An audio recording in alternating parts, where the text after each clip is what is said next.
총성이 울려 커졌습니다. 지훈은 숨이 턱 밑까지 차오르며 어둠 속 숲으로 뛰어들었습니다.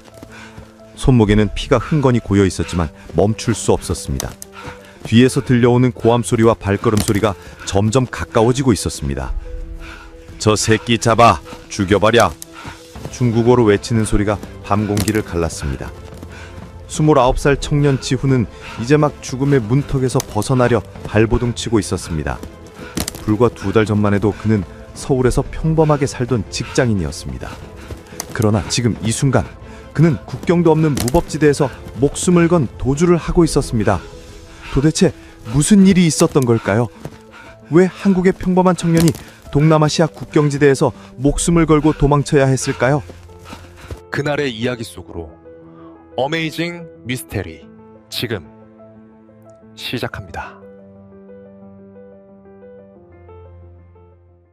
2달 전 2024년 10월 초 서울의 한 원룸에서 지훈은 노트북 화면을 멍하니 바라보고 있었습니다.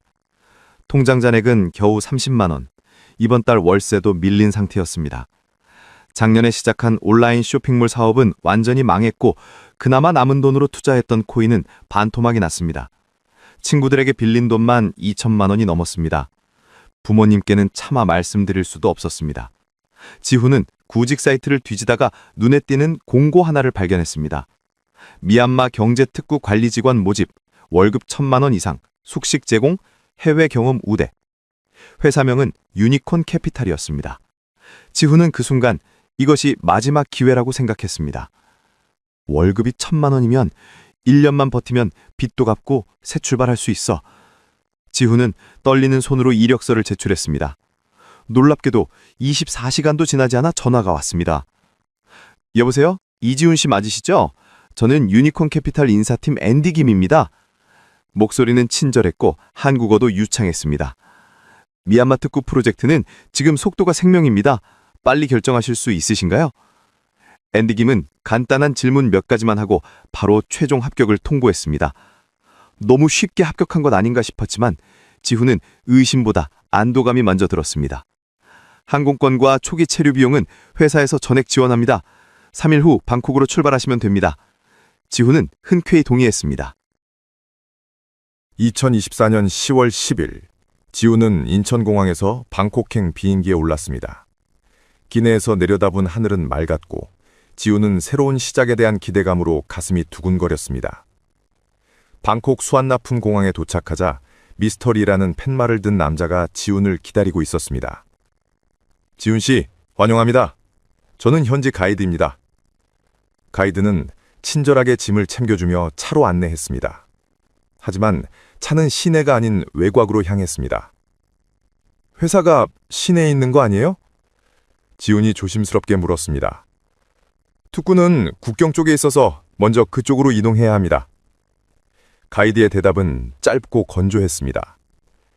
몇 시간을 달려 도착한 곳은 황량한 강변이었습니다. 작은 배 한 척이 물가에 정박해 있었습니다. 여기서 배를 타고 미얀마로 들어갑니다. 지훈은 불안감이 엄습했지만 이미 여기까지 왔는데 돌아갈 수도 없었습니다. 배는 강을 건너 미얀마 쪽 мя와디 인근으로 향했습니다.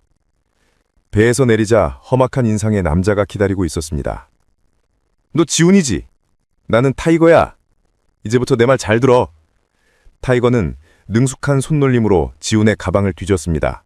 여권이랑 휴대폰 내놔. 네? 왜요? 제 물건인데? 회사 보안 규정이야. 외부 통신은 금지야. 타이거는 강제로 여권과 휴대폰을 빼앗았습니다. 지훈은 그제야 뭔가 심각하게 잘못됐다는 것을 깨달았습니다.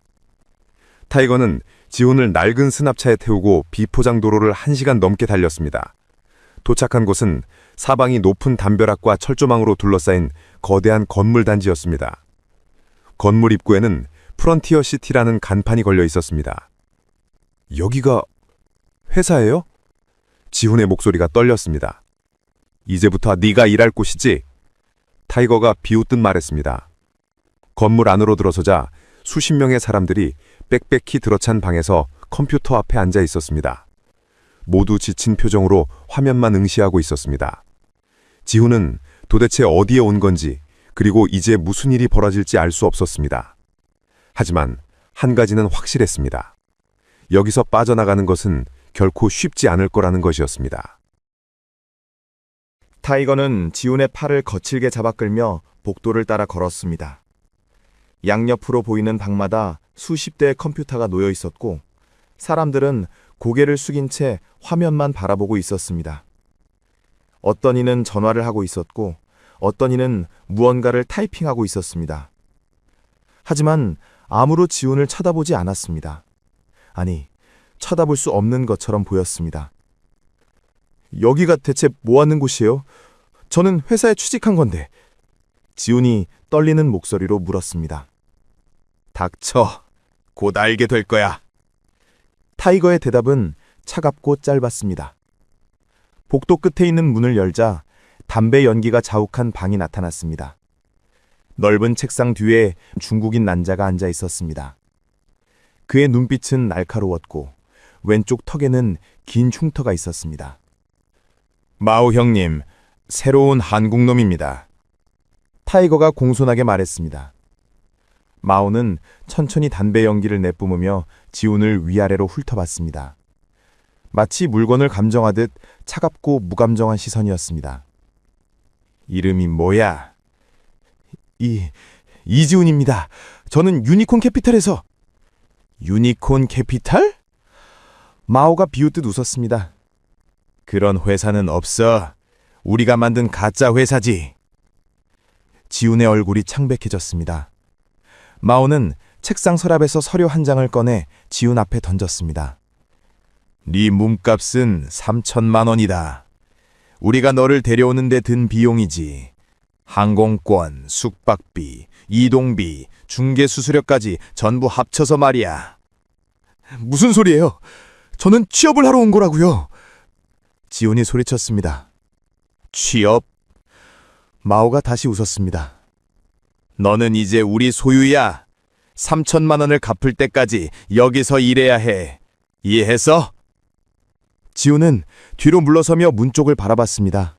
하지만 타이거가 이미 문을 막고 서 있었습니다. 이건 말도 안 돼요. 저 당장 한국 대사관에 연락할 거예요. 지훈이 격렬하게 항의했습니다. 그 순간 마오가 자리에서 벌떡 일어났습니다. 그는 책상 옆에 세워둔 쇠파이프를 집어들더니 거침없이 지훈의 옆구리를 내려쳤습니다.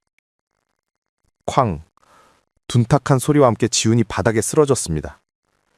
갈비뼈가 부서지는 듯한 통증이 온몸을 휩쌌습니다. 신음소리만 겨우 나왔습니다. 대사관?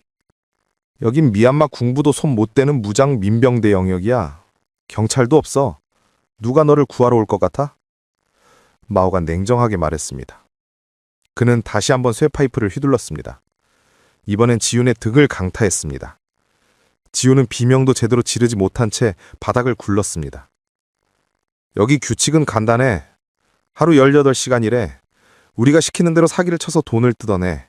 실적이 없으면 내 몸값은 2배로 올라가고 다른 곳에 팔려갈 거야. 마오의 목소리는 감정 하나 없이 차가웠습니다. 예, 했어요.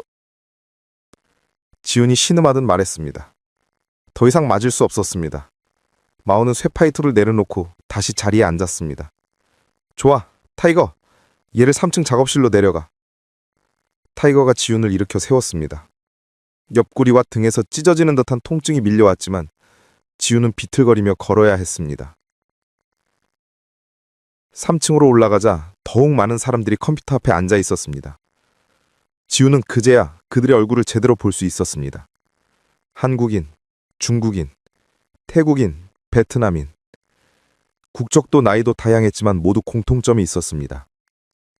영혼이 빠져나간 듯한 텅 빈 눈빛이었습니다. 저기 빈자리에 앉아. 타이거가 구석자리를 가리켰습니다. 지훈이 자리에 앉자 옆자리 남자가 작게 속삭였습니다. 한국 사람이죠? 저도 한국인이에요. 저는 민수라고 해요. 여기 온 지 3달 됐어요. 3달이나요? 그럼 탈출은 불가능해요. 시도한 사람들 봤어요. 다시는 돌아오지 못했어요. 여기 한국 사람만 해도 20명은 넘어요. 전부 같은 방식으로 속아서 왔죠. 민수가 말했습니다. 지우는 자신이 처한 상황이 얼마나 절망적인지 뼈저리게 깨달았습니다. 이곳은 국제적인 인신매매 조직이 운영하는 사이버 범죄 공장이었습니다. 그리고 자신은 이제 그들의 노예가 된 것이었습니다. 다음 날 새벽 6시. 날카로운 호각 소리가 건물 전체를 흔들었습니다. 지우는 딱딱한 바닥에서 눈을 떴습니다. 온몸이 쑤시고 아팠습니다. 어젯밤 마오에게 맞은 옆구리와 등은 부어올라 있었고 움직일 때마다 날카로운 통증이 찔러왔습니다. 일어나! 시세 시간 10분! 복도에서 타이거의 고함이 들렸습니다. 사람들이 좁은 복도로 몰려나가 화장실로 향했습니다. 지훈도 비틀거리며 따라 나섰습니다. 화장실은 비좁았고 물은 차가웠습니다. 얼굴을 씻으려 거울을 보자 눈 밑에 시퍼런 멍이 들어있었습니다. 7시 정각. 모든 사람이 자리에 앉았습니다. 마오가 작업실 앞에 나타나 냉정하게 말했습니다. 오늘부터 본격적으로 일을 시작한다. 각자 목표액이 있어. 하루에 최소 100만 원 이상을 뜯어내야 해. 못 채우면 밥도 없고 잠도 못 자. 알겠어? 사람들은 아무 대답도 하지 못했습니다. 대답할 힘조차 남아있지 않았던 것입니다. 지훈의 왼쪽에는 태국인 여성이 앉아 있었습니다. 26살쯤 되어 보이는 그녀는 지훈을 힐끗 보더니 작게 속삭였습니다. 저는 릴리예요. 여기 온 지 5달 됐어요. 오른쪽에는 라오스인 청년이 앉아 있었습니다. 카오예요. 6달째 여기서 버티고 있어요. 그의 목소리는 지쳐 있었습니다. 너희가 할 일은 간단해. 타이거가 지훈 앞에 서류 한 뭉 찍어 내려놓았습니다. 이 매뉴얼대로 전화하고 메시지 보내고 SNS 계정 관리해. 한국의 중장년층을 타겟으로 투자 사기를 치는 거야. 이해했어? 지훈은 서류를 펼쳤습니다. 거기에는 가짜 프로필 정보가 적혀 있었습니다. 이재현, 45세, 투자 전문가, 고수익 투자 컨설팅이라는 허위 정보였습니다. 이 이름으로 활동해. 네가 투자 전문가인 척하면서 사람들한테 접근하는 거야. 가상화폐 플랫폼 투자라고 속여서 돈을 송금하게 만들어. 타이거가 설명을 이어갔습니다. 지훈은 손이 떨렸습니다. 이것은 명백한 범죄였습니다. 하지만 거부할 수 없었습니다. 어제 마오에게 당한 폭행이 생생하게 떠올랐고 등과 옆구리는 여전히 쑤시고 있었습니다. 시작해. 지금 당장! 타이거가 지훈의 어깨를 세게 두드렸습니다. 지훈은 떨리는 손으로 컴퓨터를 켰습니다. 화면에는 이미 수십 개의 SNS 계정과 메신저 대화방이 열려 있었습니다. 모두 이재현 실장이라는 이름으로 만들어진 가짜 계정들이었습니다. 첫 번째 메시지를 보낼 대상은 50대 중반의 남성이었습니다. 프로필에는 가족 사진이 있었고 퇴직 준비 중이라는 소개글이 적혀 있었습니다. 안녕하세요.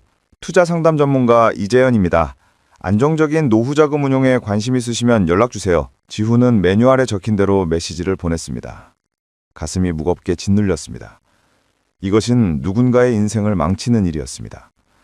하지만 보내지 않으면 자신이 맞는다는 것을 알고 있었습니다. 옆에서 릴리가 전화를 하고 있었습니다. 네, 이 플랫폼은 정말 안전해요. 제 고객 중에 한 달 만에 3천만 원 버는 분도 있어요. 그녀의 목소리는 밝고 친절했지만 얼굴에는 아무 표정이 없었습니다. 마치 로봇처럼 기계적으로 대사를 읽고 있을 뿐이었습니다. 정오가 되자 마오가 다시 나타났습니다. 실적 보고 시간이다. 한 명씩 나와서 오늘 얼마 벌었는지 말해. 사람들이 하나씩 일어나 실적을 보고했습니다. 150만 원입니다. 200만 원입니다. 70만 원입니다. 마지막 사람의 보고가 끝나자 마오의 얼굴이 일그러졌습니다. 70만 원? 목표도 못 채웠어? 그는 그 사람을 작업실 밖으로 끌고 나갔습니다. 곧이어 비명소리와 무언가를 때리는 둔탁한 소리가 들렸습니다. 작업실 안의 사람들은 아무도 고개를 들지 않았습니다. 모두 화면만 응시하며 더욱 필사적으로 키보드를 두드렸습니다. 저녁 8시, 지훈은 여전히 컴퓨터 앞에 앉아 있었습니다. 13시간 동안 쉬지 않고 메시지를 보내고 전화를 걸고 SNS 계정을 관리했습니다. 그의 실적은 90만 원이었습니다. 목표에 10만 원이 부족했습니다. 이재현 실장님, 정말 믿어도 될까요? 제 퇴직금 전부를 넣는 건데 한 피해자가 마지막으로 보낸 메시지였습니다. 지훈은 키보드 앞에서 손을 멈췄습니다. 이 사람의 평생 모은 돈을 빼앗는 것이었습니다. 양심이 그를 짓눌렀습니다. 하지만 타이거가 뒤에서 지켜보고 있었고 목표를 채우지 못하면 자신이 맞는다는 것을 알고 있었습니다. 네, 걱정 마세요. 안전하게 관리해드리겠습니다. 지훈은 떨리는 손으로 답장을 보냈습니다. 그 순간 그는 자신이 인간으로서 마지막 선을 넘었다는 것을 느꼈습니다. 일주일이 지났습니다. 지훈은 이제 하루 18시간씩 컴퓨터 앞에 앉아 사람들을 속이는 일에 익숙해졌습니다. 아니, 익숙해질 수밖에 없었습니다. 생존을 위해서였습니다. 그러나 이곳의 진짜 공포는 이제부터였습니다. 작업실 천장 곳곳에는 CCTV 카메라가 설치되어 있었습니다. 화장실에도 복도에도, 심지어 잠을 자는 좁은 방에도 카메라가 있었습니다. 모든 움직임이 감시당하고 있었습니다. 지훈이 화장실에서 나오다가 복도 구석에서 작게 대화를 나누는 두 사람을 봤습니다. 베트남인으로 보이는 청년과 필리핀 여성이었습니다. 그들은 무언가를 급히 속삭이고 있었습니다. 오늘 밤의 시도에 경비가 가장 적을 때야. 베트남 청년이 작게 말했습니다. 지훈은 순간 멈칫했습니다. 탈출을 계획하고 있다는 것을 직감적으로 알 수 있었습니다. 하지만 그들은 한 가지를 몰랐습니다. 복도 모퉁이에도 카메라가 있다는 것을요. 그날 밤 새벽 2시 건물 전체에 사이렌이 울렸습니다. 전원 작업실을 모여! 타이거의 고함 소리가 복도를 가득 채웠습니다. 지훈은 다른 사람들과 함께 비몽사몽 상태로 작업실로 끌려갔습니다. 작업실 한가운데에는 베트남 청년이 무릎을 꿇고 있었습니다. 그의 얼굴은 피투성이었고 오른쪽 눈은 심하게 부어올라 있었습니다. 옆에는 필리핀 여성도 쓰러져 있었습니다. 마오가 천천히 그들 앞에 섰습니다. 손에는 전기 충격기가 들려 있었습니다. 여러분, 오늘 중요한 교육을 하겠습니다. 마오의 목소리는 오싹하리만치 차분했습니다. 이 친구들이 오늘 밤 탈출을 시도했어요. 1층 창문을 부수려고 했죠. 마오가 전기 충격기를 베트남 청년의 목에 갖다 댔습니다. 지직! 청년의 몸이 경련을 일으켰고 비명이 터져 나왔습니다. 지훈은 눈을 감았지만 귀를 막을 수는 없었습니다. 탈출을 꿈꾸는 사람들에게 알려줄게요. 마오가 계속 말했습니다. 첫째, 모든 곳에 카메라가 있습니다. 둘째, 건물 밖에는 무장경비가 24시간 돌고 있습니다. 셋째, 이곳은 미얀마 군부조차 손 못 대는 민병대 영역입니다. 마오는 베트남 청년을 일으켜 세웠습니다. 이 친구는 이제 벌칙방에 가게 됩니다. 거기서 일주일 동안 교육을 받을 겁니다. 벌칙방. 지훈은 그 단어를 처음 들었지만 주변 사람들의 표정을 보니 그것이 무엇을 의미하는지 알 수 있었습니다. 공포였습니다. 타이거와 다른 경비원들이 청년을 끌고 나갔습니다. 청년은 저항조차 하지 못했습니다. 필리핀 여성도 끌려나갔습니다. 그들이 사라진 후 마오가 모든 사람을 둘러보며 말했습니다. 여러분, 착각하지 마세요. 너희를 팔아넘겨서 얻는 돈보다 사기로 얻는 돈이 훨씬 더 큽니다. 그러니 우리는 너희가 열심히 일하길 원해요. 하지만 규율을 어기면... 마오가 의미심장하게 웃었습니다. 다음 날 아침 베트남 청년은 돌아오지 않았습니다. 점심시간에도 저녁에도 보이지 않았습니다. 일주일이 지나도 그는 나타나지 않았습니다. 필리핀 여성만 사흘 후에 돌아왔는데 그녀는 완전히 다른 사람이 되어 있었습니다. 눈빛은 완전히 죽어 있었고 말도 하지 않았습니다. 그저 로봇처럼 컴퓨터 앞에 앉아 일만 했습니다. 지훈은 민수에게 조심스럽게 물었습니다. 벌칙방이 대체 뭐예요? 민수가 창백한 얼굴로 대답했습니다. 모르는 게 나아요. 거기 간 사람들 중에 제대로 돌아온 사람 본 적 없어요. 어떤 사람은 아예 안 돌아오고 소문으로는 다른 조직에 팔려간다고 해요. 더 끔찍한 곳으로요. 더 끔찍한 곳이 어디 있어요? 지훈이 물었습니다. 민수가 목소리를 낮췄습니다. 장기 밀매하는 곳이요. 라오스 쪽에 있다고 들었어요. 거기는 여기보다 훨씬 더 지옥이래요. 지훈의 등골이 서늘해졌습니다. 이곳도 충분히 지옥 같은데 더 끔찍한 곳이 있다는 것이었습니다. 그날 저녁 마오가 다시 작업실에 나타났습니다. 이번에는 혼자가 아니었습니다. 군복을 입은 두 남자가 그의 뒤를 따르고 있었습니다. 그들은 총을 들고 있었습니다. 소개하겠습니다. 이분들은 이 지역을 관리하는 민병대 간부들이에요. 우리가 이곳에서 안전하게 사업할 수 있는 건 전부 이분들 덕분이죠. 마오가 공손하게 말했습니다. 군복을 입은 남자 중 한 명이 작업실을 둘러보며 만족스러운 표정을 지었습니다. 그들에겐 이곳은 그저 돈이 되는 사업장일 뿐이었습니다. 사람들이 얼마나 고통받는지는 전혀 중요하지 않았습니다. 그들이 떠난 후 카오가 지훈에게 작게 속삭였습니다. 저 사람들이 진짜 주인이에요. 마오도 저들한테 돈을 갖다 바쳐야 해요. 이곳은 완전히 무법지대예요. 미얀마 정부도 여기는 못 건드려요. 지훈은 절망감에 빠졌습니다. 경찰도 없고 정부도 없고 국제법도 통하지 않는 곳이었습니다. 여기서는 총을 가진 사람이 법이었습니다. 그리고 자신은 그 법 아래서 노예처럼 살아야 했습니다. 밤이 되어 좁은 방에 누웠을 때 지훈은 천장을 바라보며 생각했습니다. 여기서 빠져나갈 방법이 정말 없는 걸까? 하지만 오늘 본 광경이 대답이었습니다. 탈출은 곧 죽음이었습니다. 한 달이 흘렀습니다. 지훈의 얼굴은 수척해졌고 체중은 8kg이나 빠졌습니다. 매일 같은 일상이 반복되었지만 실적은 점점 떨어지고 있었습니다. 처음에는 공포 때문에 필사적으로 사기를 쳤지만 시간이 지날수록 양심의 가책과 정신적 피로가 그를 짓눌렀습니다. 피해자들의 절박한 목소리가 귓가에 맴돌았고 밤마다 악몽에 시달렸습니다. 그날 아침 마오가 작업실에 들어왔을 때 분위기가 심상치 않았습니다. 그의 표정은 평소보다 더 차갑고 날카로웠습니다. 다들 잘 들어. 마오가 작업실 한가운데 서서 모든 사람을 둘러봤습니다. 최근 실적이 전반적으로 떨어지고 있어. 이건 심각한 문제야. 그는 손에 든 서류를 펼쳤습니다. 이번 주 최하위 실적자 10명을 호명하겠어. 지훈, 민수, 릴리, 카오. 마오가 이름을 부를 때마다 지훈의 심장은 더 빠르게 뛰었습니다. 그리고 자신의 이름이 첫 번째로 불렸을 때 지훈은 무언가 끔찍한 일이 벌어질 것임을 직감했습니다. 10명의 이름이 모두 불려진 후 마오가 냉정하게 선언했습니다.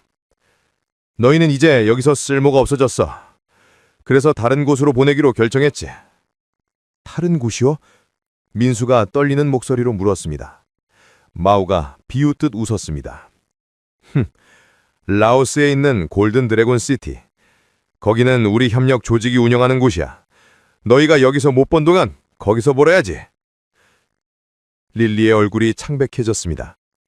제발요, 한 번만 더 기회를 주세요. 더 열심히 할게요. 그녀가 울먹이며 애원했지만 마오는 차갑게 고개를 저었습니다. 늦었어. 이미 거래는 끝났어. 너희 10명의 몸값은 라오스 조직에서 이미 돈을 지불했고. 지훈은 충격에 말문이 막혔습니다. 자신들이 물건처럼 팔린 것이었습니다. 지훈은 온몸이 얼어붙는 것을 느꼈습니다. 이것도 지옥이었지만 더 깊은 지옥이 기다리고 있었던 것입니다.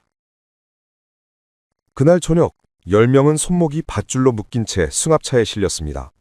타이거와 경비원 3명이 함께 탔습니다. 차는 밤새 비포장도로를 달렸습니다. 창밖으로는 검은 숲만 끝없이 펼쳐져 있었습니다. 새벽이 되자 차는 강가에 멈춰섰고 그들은 다시 작은 배에 실렸습니다. 국경을 넘어 라오스로 들어가는 것이었습니다. 배는 1시간 넘게 강을 따라 이동했고 안개가 자욱한 강변에 도착했습니다. 거기서 그들을 기다리고 있던 사람들은 더욱 험악한 인상이었습니다. 모두 총으로 무장하고 있었고 말없이 그들을 다른 승합차로 옮겨 실었습니다. 2시간을 더 달린 끝에 도착한 곳은 프론티어 시티보다 훨씬 낡고 음산한 건물이었습니다. 담벼락은 더 높았고 철조망은 2겹으로 쳐져 있었습니다. 건물 입구에는 골든 드래곤 시티라는 간판이 걸려 있었지만 페인트는 벗겨져 있었고 녹이 슬어 있었습니다. 건물 안으로 들어서자 악취가 코를 찔렀습니다. 미얀마의 프론티어 시티보다 시설은 훨씬 더 열악했습니다. 복도는 좁았고 벽에는 곰팡이가 피어 있었습니다. 그들은 좁은 방으로 끌려갔습니다. 방 안에는 이미 다른 사람들이 웅크리고 앉아 있었습니다. 모두 눈빛이 죽어 있었고 몸은 뼈만 앙상하게 남아 있었습니다. 새로운 놈들이구나. 낮고 거친 목소리가 들렸습니다. 문이 열리며 한 남자가 들어왔습니다. 50대로 보이는 그는 왼쪽 팔에 화력 문신이 새겨져 있었고 얼굴에는 흉터가 여러 개 있었습니다. 그의 눈빛은 마오보다 훨씬 더 냉혹했습니다. 나는 흑사다. 이곳의 모든 것을 내가 결정해. 흑사가 천천히 그들 앞을 오가며 한 명 한 명을 훑어봤습니다. 너희는 4천만 원에 여기로 왔어. 그 돈을 갚을 때까지 여기서 일해야 하지. 하루 목표액은 200만 원이야. 못 채우면. 흑사가 멈춰 서서 의미심장하게 웃었습니다. 너희의 건강한 장기가 대신 돈을 벌어줄 거야. 지우는 흑사의 눈을 보며 깨달았습니다. 이 남자는 마오와 달랐습니다. 마오는 그래도 사람들을 일하게 만들어 돈을 벌려 했지만 흑사는 처음부터 사람을 물건으로 보고 있었습니다. 일을 못하면 바로 팔아버릴 준비가 되어 있었습니다. 내일부터 일을 시작한다. 쉴 시간은 하루 4시간이야. 나머지 시간은 전부 일해. 알아들었어? 아무도 대답하지 못했습니다. 흑사가 비웃으며 문을 나갔고 문이 쾅 하고 닫혔습니다. 지후는 벽에 기대앉아 고개를 떨궜습니다. 지옥에서 더 깊은 지옥으로 떨어진 것이었습니다. 그리고 이곳에서는 생존조차 보장되지 않았습니다. 다음 날 새벽 5시 호각 소리가 건물을 흔들었습니다. 지후는 차가운 콘크리트 바닥에서 몸을 일으켰습니다. 옆구리와 등의 통증은 나아지지 않았고 이제는 손목과 손가락 마디까지 아팠습니다. 한 달 동안 쉬지 않고 키보드를 두드린 결과였습니다. 작업실로 향하는 복도에서 지후는 필리핀 청년 하나를 보았습니다. 25살쯤 되어 보이는 그는 마른 체구에 눈빛이 살아있었는데 다른 사람들과 달리 아직 희망을 잃지 않은 것처럼 보였습니다. 리코예요. 여기 온 지 2달 됐어요. 그가 작게 속삭였습니다. 작업실에 앉자마자 흑사가 나타났습니다. 그런데 이번에는 혼자가 아니었습니다. 백발의 노인이 그의 뒤를 따라왔는데 하얀 가운을 입고 있었습니다. 의사처럼 보였지만 그의 눈빛은 차갑고 무감정했습니다. 오늘은 너희들 건강 상태를 체크할 거야. 흑사가 선언했습니다. 한 명씩 나와서 검사받아. 사람들이 하나씩 일어나 의사 앞으로 갔습니다. 의사는 간단하게 맥박을 재고 눈을 확인하고 배를 눌러보고는 무언가를 수첩에 적었습니다. 지훈의 차례가 왔을 때 의사는 그의 눈을 들여다보곤 손가락으로 배를 눌렀습니다. 건강하네. 신장 기능도 좋아 보이고. 의사가 중국어로 흑사에게 말했습니다. 흑사가 만족스러운 표정으로 고개를 끄덕였습니다. 좋아. 일 못하는 놈들은 최소한 몸값은 해야지. 그 말의 의미를 깨달은 순간 지훈의 등골이 오싹해졌습니다. 건강하다는 것이 오히려 장기 적출 대상이 될 가능성을 높이는 것이었습니다. 검사가 끝난 후 흑사는 모든 사람 앞에서 차갑게 선언했습니다. 너희 중 일부는 건강 상태가 매우 좋아. 그 말은 네가 일을 못해도 다른 방식으로 우리에게 돈을 가져다 줄 수 있다는 뜻이지. 작업실이 공포로 얼어붙었습니다. 일주일이 지났습니다. 지훈은 하루 20시간씩 컴퓨터 앞에 앉아 있었지만 실적은 하루 평균 100만 원 정도였습니다. 목표에 한참 못 미치는 수치였습니다. 더 이상 양심을 속이며 사람들을 속일 수 없었고 정신적으로 무너지고 있었습니다. 릴리와 카오도 마찬가지였습니다. 그들의 실적도 떨어지고 있었고 흑사의 눈총을 받기 시작했습니다. 어느 날 저녁 리코가 화장실에서 지훈에게 다가왔습니다. 그는 주변을 살피더니 작은 목소리로 속삭였습니다. 형, 나 여기서 나갈 방법을 찾았어요. 뭐라고? 지훈이 놀라 물었습니다. 2층 끝 창문이 가끔 잠기지 않아요. 밤 12시에서 새벽 2시 사이에 경비가 가장 적어요. 그때 뛰어내리면 리코의 눈에는 결연한 빛이 돌고 있었습니다. 미쳤어? 2층에서 뛰어내려도 담벼락이 있고 경비가 총을 들고 있다고. 지훈이 급히 말렸지만 리코는 고개를 저었습니다. 여기 있으면 어차피 죽어요. 장기 떼어가면 끝이에요. 차라리 시도라도 해보는 게 나아요. 그의 목소리에는 절박함이 묻어 있었습니다. 지훈은 리코를 말리고 싶었지만 입이 떨어지지 않았습니다. 그도 똑같은 생각을 하고 있었기 때문입니다. 그날 밤 리코는 시도했습니다. 새벽 1시경 지우는 잠이 들지 않고 천장을 바라보고 있었습니다. 갑자기 멀리서 고함 소리가 들렸습니다.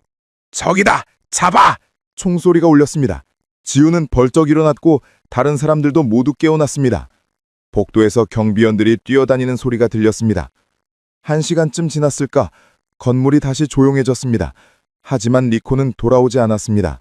다음 날 아침 흑사가 작업실에 나타났을 때 그의 손에는 피가 묻어 있었습니다. 어젯밤 탈출을 시도한 필리핀 놈이 있었어. 안타깝게도 그는 성공하지 못했지. 흑사의 목소리는 차분했지만 그 안에는 경고가 담겨 있었습니다. 너희도 알다시피 이곳은 라오스 군부와 연결된 지역이야. 탈출은 불가능해. 시도하는 순간 죽거나 아니면 즉시 수술대로 가게 될 거야. 그날 이후로 리코는 완전히 사라졌습니다. 작업실에도 숙소에도 나타나지 않았습니다. 지우는 카오에게 조심스럽게 물었습니다. 리코는 어디 갔을까요? 카오가 창백한 얼굴로 대답했습니다.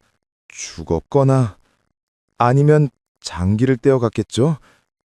여기서는 탈출 시도한 사람들을 본보기로 삼아요. 살려두지 않아요. 지후는 절망에 빠졌습니다. 탈출은 불가능하고 일은 할 수 없고 건강한 몸은 오히려 저주가 되었습니다. 며칠 후 흑사가 또다시 의사를 데려왔습니다. 이번에는 특정 사람들만 지목해서 재검사를 받게 했는데 그 중에 지훈도 포함되어 있었습니다. 의사가 더 정밀하게 지훈의 몸을 검사했습니다. 혈압을 재고 청진기로 심장 소리를 듣고 눈과 입 안을 확인했습니다. 매우 건강해. 모든 장기 상태가 양호하고 의사가 흑사에게 보고했습니다. 흑사는 지훈을 보며 냉소를 지었습니다. 좋아. 네가 일을 못하면 다른 방법이 있다는 걸 기억해. 지훈은 그 순간 자신이 더 이상 사기 노동자가 아닌 장기 적출을 위한 대기자 명단에 올랐다는 것을 깨달았습니다. 리코가 사라진 후 며칠 동안 지훈은 컴퓨터 화면을 멍하니 바라보기만 했습니다. 손가락은 키보드 위에 올려져 있었지만 움직이지 않았습니다. 화면에는 피해자의 메시지가 떠 있었습니다. 실장님, 제 손주 대학 등록금까지 투자했어요. 정말 안전한 거 맞죠? 지훈은 답장을 보낼 수 없었습니다. 그 돈이 이 지옥을 운영하는 자금이 되고 자신의 손으로 누군가의 인생을 파괴한다는 사실이 더 이상 견딜 수 없었습니다. 어느 날 저녁, 카오가 조심스럽게 다가왔습니다. 그는 주변을 살피더니 낮은 목소리로 속삭였습니다. 형, 제가 알아낸 게 있어요. 뭔데? 지훈이 지친 목소리로 물었습니다. 카오가 더욱 목소리를 낮췄습니다. 여기 경비원 중에 라오스 현지 사람이 몇 명 있어요. 그들은 돈만 주면 눈을 감아줄 수도 있대요. 그리고 건물 뒤편에 비상구가 있는데 거기는 CCTV가 고장났다고 들었어요.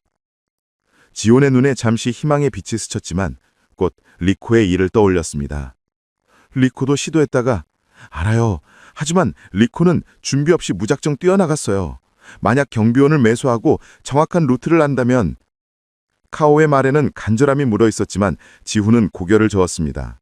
이미 그럴 힘조차 남아있지 않았습니다. 그날 이후 지훈의 실적은 급격히 떨어졌습니다. 첫째 날 50만 원, 둘째 날 30만 원, 셋째 날은 거의 0에 가까웠습니다.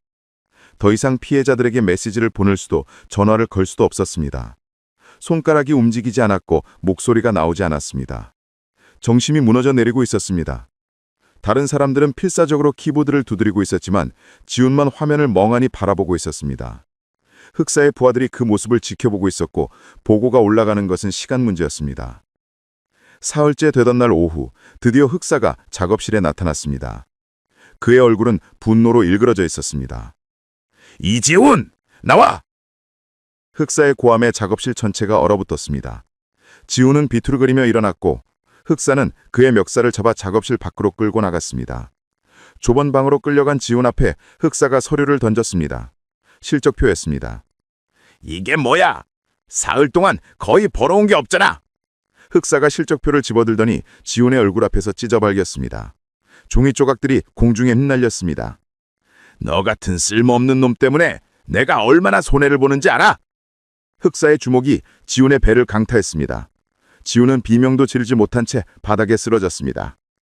흑사가 지훈의 머리채를 잡아 일으켰습니다. 너는 이곳에서 아무런 쓸모가 없다. 이해했어? 더 이상 사기 노동자로서의 가치가 없다는 뜻이야. 지훈의 귀에서 윙윙거리는 소리가 들렸고 시야가 흐려졌습니다. 흑사가 문을 열며 소리쳤습니다. 왕이사, 들어와. 백발의 의사가 가방을 들고 들어왔습니다. 그는 차갑게 지훈을 내려다보더니 청진기를 꺼냈습니다. 마지막 검사야. 네 몸이 얼마나 가치가 있는지 확인하는 거지. 흑사가 비웃듯 말했습니다. 의사는 지훈의 심장 소리를 듣고 배를 눌러보고 눈동자를 확인했습니다. 그리고는 수첩에 무언가를 적더니 흑사에게 보고했습니다. 건강 상태는 매우 양호합니다. 신장 2개 모두 기능이 완벽하고 간도 건강하며 각막 상태도 좋습니다. 의사의 목소리는 마치 가축을 품평하는 것 같았습니다. 흑사가 만족스러운 표정을 지었습니다. 좋아, 그럼 결정됐네. 이놈은 이제 작업실이 아니라 대기실로 보내. 대기실이요?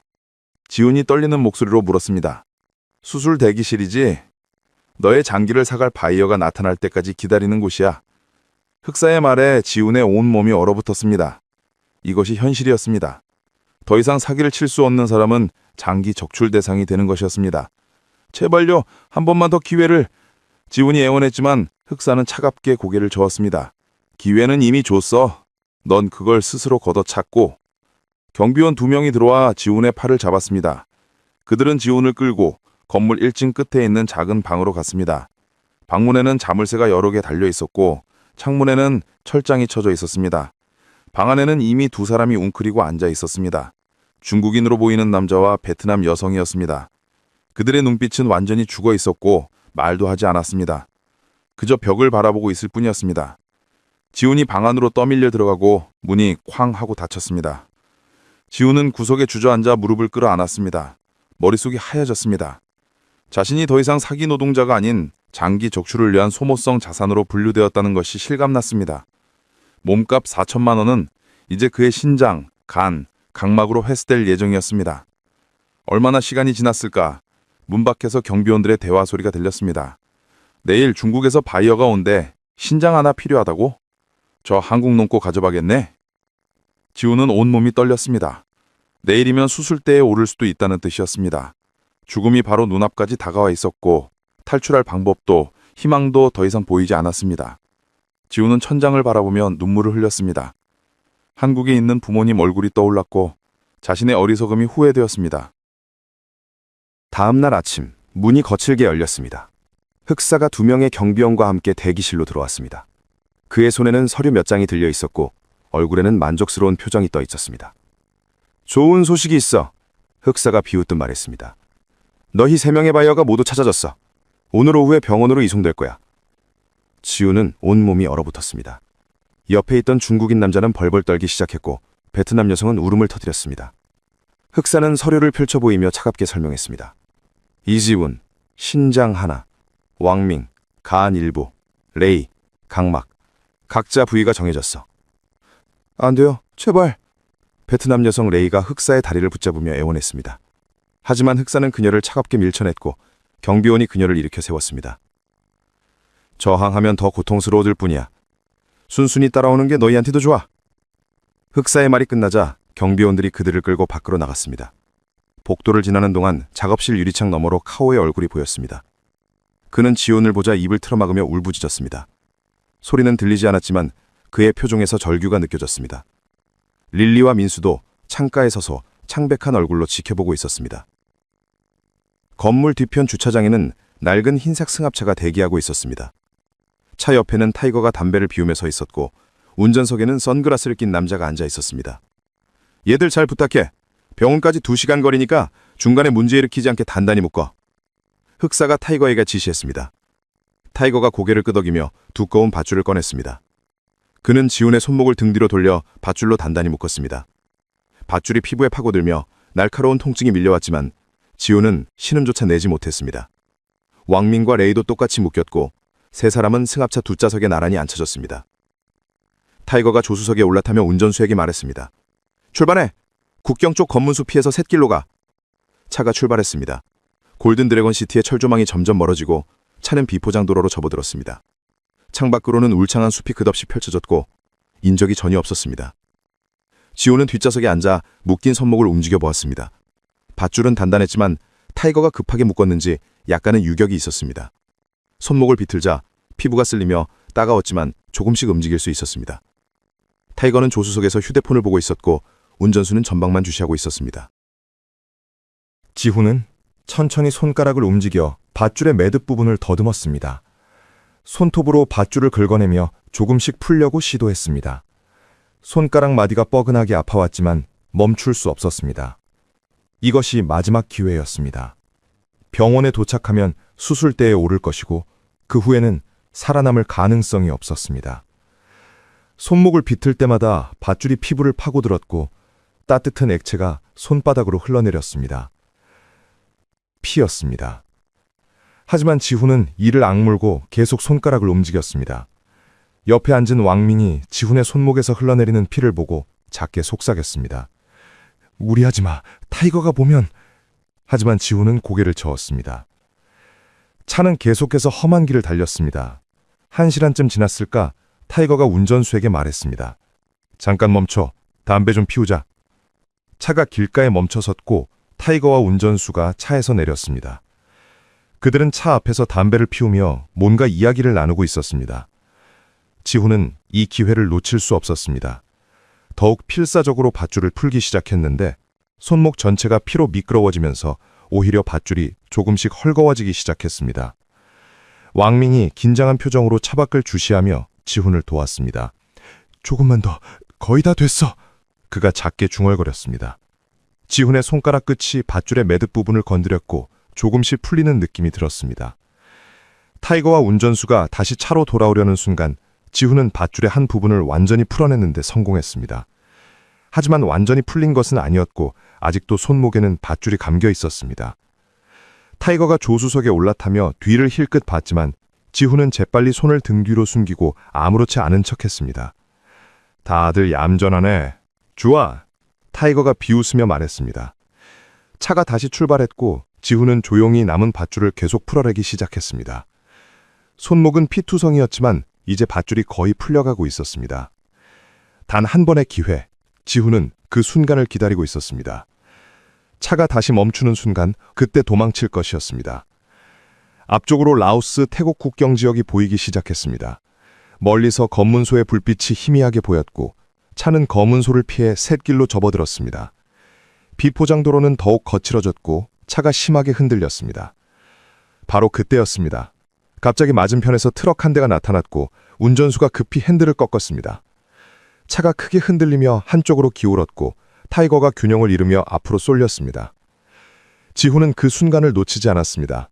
마지막 힘을 다해 밧줄을 완전히 풀어냈고 자유로워진 손으로 차문 손잡이를 잡았습니다. 탈출의 순간이 다가오고 있었습니다. 쾅.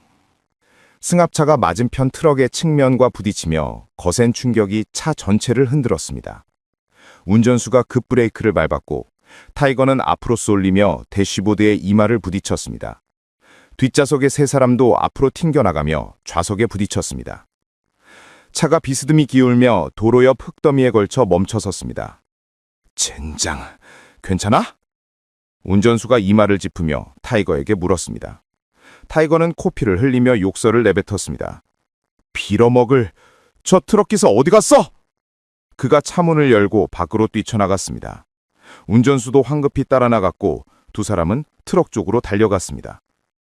지훈은 충격으로 정신이 아득했지만 이것이 기회라는 것을 본능적으로 깨달았습니다. 그는 앞좌석 아래를 내려다봤고 그곳에서 반짝이는 무언가를 발견했습니다. 운전석 밑에 작은 칼 하나가 떨어져 있었습니다. 아마도 타이거나 운전수가 휴대하던 비상용 칼이었을 것입니다. 충격으로 좌석 밑에서 튀어나온 것이었습니다. 지훈은 몸을 앞으로 숙여 발을 쭉 뻗었습니다. 발끝이 칼에 닿았고 조심스럽게 발로 칼을 끌어당기기 시작했습니다. 손목의 밧줄은 거의 다 풀렸지만 아직 완전히 자유롭지는 않았습니다. 왕밍이 다급하게 속삭였습니다. 빨리! 저 사람들 곧 돌아올 거야! 지호는 발로 칼을 밀어 뒷좌석 바닥으로 가져왔습니다. 그리고는 뒤로 손을 뻗어 칼을 집어들었습니다. 손목의 피 때문에 칼이 미끄러웠지만 간신히 움켜쥐었습니다. 칼날을 밧줄에 대고 톱질하듯 움직이자 밧줄이 끊어지기 시작했습니다. 마침내 밧줄이 완전히 끊어졌고 지훈의 손이 자유로워졌습니다. 차 밖에서는 타이거의 고함 소리가 들렸습니다. 야, 이 새끼야! 어디서 운전을 그따위로 해! 트럭 기사와 말다툼을 하고 있었습니다. 지훈은 창밖을 살펴봤습니다.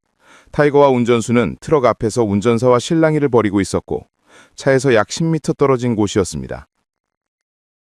지금이야. 지훈이 작게 중얼거리며 차 문 손잡이를 잡았습니다. 왕민이 급하게 말했습니다. 형, 우리도 풀어줘! 하지만 지훈은 고개를 저었습니다. 시간이 없어. 미안해. 왕민과 레이를 풀어줄 시간이 없었습니다. 타이거는 곧 돌아올 것이고 그러면 기회는 영원히 사라질 것이었습니다. 지훈은 차문을 조용히 열고 밖으로 몸을 빼냈습니다. 차 뒤편으로 몸을 숨기며 주변을 살폈습니다. 도로 양쪽으로는 울창한 숲이 펼쳐져 있었고 해는 이미 기울어 어둠이 내리기 시작하고 있었습니다. 타이거와 운전수는 여전히 트럭 기사와 말다툼을 하고 있었습니다. 지훈은 숨을 깊이 들이마시고 도로 반대편 숲을 향해 달려기 시작했습니다. 발이 땅을 박차는 순간 왕민이 차 안에서 소리쳤습니다. 도망쳐! 그의 목소리가 공기를 갈랐고 타이거가 고개를 돌렸습니다. 저 새끼가! 타이거가 허리춤에서 권총을 꺼내며 소리쳤습니다. 지훈은 뒤를 돌아보지 않고 전력으로 달렸습니다. 다리가 후들거렸고 몸은 비틀거렸지만 멈출 수 없었습니다. 탕! 첫 번째 총성이 울렸습니다. 총알이 지훈의 머리 위를 스쳐 지나가며 나무에 박혔습니다. 탕! 탕! 두 발의 총성이 더 울렸습니다. 한 발은 지훈의 발밑 흙을 튀겼고 다른 한 발은 오른쪽 어깨를 스쳤습니다. 뜨거운 통증이 밀려왔지만 지훈은 계속 달렸습니다. 잡아! 저 새끼 절대 살려두지 마! 타이거의 고함 소리가 뒤에서 들렸습니다. 지훈은 숲속으로 뛰어들었습니다. 나무 사이로 몸을 던지며 앞으로 나아갔고 가시던 물이 얼굴과 팔을 핥히었지만 신경 쓸 겨를이 없었습니다. 뒤에서 타이거와 운전수가 뛰어오는 발소리가 들렸습니다. 저기다! 저쪽으로 갔어! 운전수의 목소리가 가까웠습니다. 지훈은 왼쪽으로 방향을 틀어 더 깊은 숲속으로 뛰어들었습니다. 어둠이 점점 짙어지고 있었고 앞이 잘 보이지 않았지만 멈출 수 없었습니다. 발이 돌부리에 걸려 넘어졌지만 재빨리 일어나 다시 달렸습니다. 손목과 어깨에서 피가 흘러내렸고 온몸이 땀으로 젖어 있었습니다. 탕! 또 한 발의 총성이 울렸습니다. 이번에는 왼쪽 나무줄리가 피었습니다. 타이거가 점점 가까워지고 있었습니다. 이 새끼, 어디 가나 보자! 타이거의 목소리는 분노로 가득 차 있었습니다. 지훈은 앞에 보이는 경사면을 향해 달렸습니다. 경사가 급했지만 다른 선택지가 없었습니다. 몸을 앞으로 던지듯 경사를 내려갔고 중간에 넘어지며 굴러떨어졌습니다. 나무와 돌에 부딪히며 온몸이 찢어지는 듯한 통증이 왔지만 경사 아래까지 굴러내려간 덕분에 타이거와의 거리가 벌어졌습니다. 지훈은 비틀거리며 일어나 다시 달리기 시작했습니다. 숨이 목구멍까지 차올랐고 다리는 더 이상 힘이 없었습니다. 하지만 멈추면 죽는다는 것을 알고 있었습니다. 뒤에서 타이거의 고함이 점점 멀어지고 있었습니다. 젠장, 어디로 갔어? 어둠이 지훈을 감싸주고 있었습니다. 지훈은 큰 나무 뒤에 숨어 숨을 골랐습니다. 심장이 터질 듯 뛰고 있었고 온몸이 떨렸습니다. 멀리서 손전등 불빛이 보였고 타이거와 운전수가 여전히 찾고 있었습니다. 하지만 불빛은 점점 다른 방향으로 움직이고 있었습니다. 한참을 그 자리에 숨어있던 지훈은 조심스럽게 움직이기 시작했습니다. 방향을 잡을 수 없었지만 일단 타이거에게서 멀어지는 것이 중요했습니다. 밤이 완전히 내렸고 숲은 칠흑같이 어두웠습니다. 지훈은 손으로 나무를 더듬여 천천히 앞으로 나아갔습니다. 탈출에는 성공했지만 이제 진짜 생존의 싸움이 시작된 것이었습니다. 전날 밤 지훈은 숲속을 헤매며 걸었습니다. 방향을 알 수 없었지만 타이거에게서 멀어지기만 하면 됐습니다. 손목과 어깨의 상처에서는 계속 피가 흘렀고 몸은 탈진 직전이었습니다. 새벽이 되자 지훈은 큰 나무 밑에 몸을 숨기고 잠시 눈을 붙였습니다. 깨어났을 때는 대낮이었고 배에서는 요란한 소리가 났습니다. 이틀째 지훈은 작은 개울을 발견했습니다. 물을 마시고 상처를 씻었지만 먹을 것은 아무것도 없었습니다. 나무 열매 몇 개를 따먹었지만 배고픔은 가시지 않았습니다. 낮에는 나무 그늘에 숨어 있다가 어둠이 내리면 다시 걸었습니다. 카오가 했던 말이 떠올랐습니다. 태국 쪽으로 가면 검문소가 있어요. 셋째 날, 지훈의 몸은 한계에 달했습니다. 열이 나기 시작했고 어깨 상처는 붉게 부어올라 감염된 것 같았습니다. 다리에 힘이 없어 비틀거렸고 몇 번이나 쓰러졌습니다. 하지만 멈출 수 없었습니다. 멈추면 죽는다는 것을 알고 있었습니다. 밤이 되자 지훈은 별을 보며 방향을 가늠했습니다. 북쪽으로 가야 태국 국경에 가까워질 것 같았습니다. 넷째 날 새벽, 지훈은 더 이상 걸을 수 없었습니다. 그는 나무에 기댄 채 주저앉아 눈을 감았습니다. 의식이 흐려지고 이대로 죽는 건 아닐까 하는 생각이 들었습니다. 그때 멀리서 희미한 불빛이 보였습니다. 환상일까요? 지훈은 눈을 비비며 다시 봤습니다. 분명 불빛이었습니다. 지훈은 마지막 힘을 쥐어짜 그 불빛을 향해 기어가기 시작했습니다. 무릎이 땅에 쓸리며 피가 났지만 개의치 않았습니다. 100m, 50m, 20m, 불빛이 점점 가까워졌고 그것이 검문소라는 것을 알 수 있었습니다. 국경 수비대의 초소였습니다. 태국과 라오스의 경계 지역을 관리하는 임시 검문소였습니다. 지훈은 검문소 앞에 도착해 쓰러졌습니다. 도와주세요. 그가 간신히 말했습니다. 검문소에서 2명의 군인이 뛰어나왔습니다. 그들은 피투성이에 너덜너덜한 옷을 입은 지훈을 보고 놀란 표정을 지었습니다. 이 사람 누구야? 다쳤어. 한 군인이 다급하게 말했습니다. 지훈은 흐려지는 의식 속에서 간신히 말을 이어갔습니다. 저 한국 사람이에요. 인신매매 조직에 감금됐어요. 골든 드래곤 시티. 그의 목소리는 점점 작아지고 눈앞이 캄캄해졌습니다. 군인들이 급히 지훈을 검문소 안으로 옮겼고 응급처치를 시작했습니다. 한 군인이 무전기를 들고 상급 부대에 연락했습니다. 여기 심각한 부상자가 있습니다. 한국인이라고 하는데 인신매매 피해자인 것 같습니다. 2시간 후 구급차가 도착해 지훈은 인근 병원으로 이송됐습니다. 병원에서는 즉시 수액을 놓고 상처를 치료했습니다. 태국 경찰도 도착해 지훈의 진술을 받기 시작했습니다. 골든 드래곤 시티가 어디 있습니까? 경찰이 물었습니다. 저 라오스 땅이에요. 지훈은 기억나는 모든 것을 말했습니다. 라오스 국경지대, 건물의 위치, 흑사라는 두목, 마오와 프런티어 시티, 장기 밀매 조직, 그리고 그곳에 아직 갇혀있는 수십 명의 사람들에 대해서요. 경찰은 즉시 한국 대사관에 연락했고 대사관 직원이 병원으로 달려왔습니다. 이지훈 씨 맞으시죠? 저는 주 태국 한국 대사관 영사입니다. 안전합니다. 이제 괜찮습니다. 영사의 말에 지훈은 비로소 눈물을 흘렸습니다. 2달간의 악몽이 끝난 것이었습니다. 일주일 후 지훈은 한국행 비행기에 올랐습니다. 인천공항에 도착했을 때 부모님이 눈물을 흘리며 그를 꼭 껴안았습니다. 지훈아, 살아 돌아와줘서 고맙다. 지훈이 제공한 정보는 국제경찰의 연합작전의 결정적인 단서가 되었습니다. 흑사를 포함한 골든드래곤 시티의 조직원들은 경계태세를 강화했지만 지훈의 탈출로 인해 국제적인 주목을 받게 된 것이었습니다. 라오스와 미얀마 국경지대의 인신매매 실태가 세상에 알려졌고 각국 정부가 움직이기 시작했습니다. 지훈은 한국으로 돌아온 후 경찰 조사에 적극 협조했고 그의 증언은 국제형사경찰기구에 전달되었습니다. 비록 육체적, 정신적 상처는 깊었지만 그는 살아남았습니다. 그리고 자신의 경험을 통해 아직도 그곳에 갇혀있는 사람들을 구하는 데 기여하고 싶었습니다. 2024년 12월, 지훈은 서울의 작은 사무실에서 인신매매 피해자 지원단체 활동가들을 만났습니다. 그는 자신의 이야기를 담담하게 들려주었고 동남아시아 국경지대의 위험성에 대해 경고했습니다. 고수익 해외 취업이라는 광고를 절대 믿지 마세요. 저처럼 속을 수 있습니다. 지훈의 이야기는 많은 사람들에게 경각심을 주었습니다. 미얀마와 라오스 국경지대의 인신매매 조직은 여전히 활동 중이지만 국제사회의 압박으로 점차 단속이 강화되고 있습니다. 지훈은 지금도 가끔 악몽을 꿉니다. 흑사의 차가운 눈빛, 타이거의 총소리, 그리고 컴퓨터 앞에서 사기를 치던 그 끔찍한 순간들이 떠오릅니다.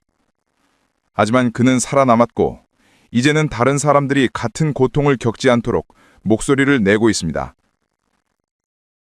끝까지 시청해주셔서 감사합니다. 지금까지 어메이징 미스터리였습니다.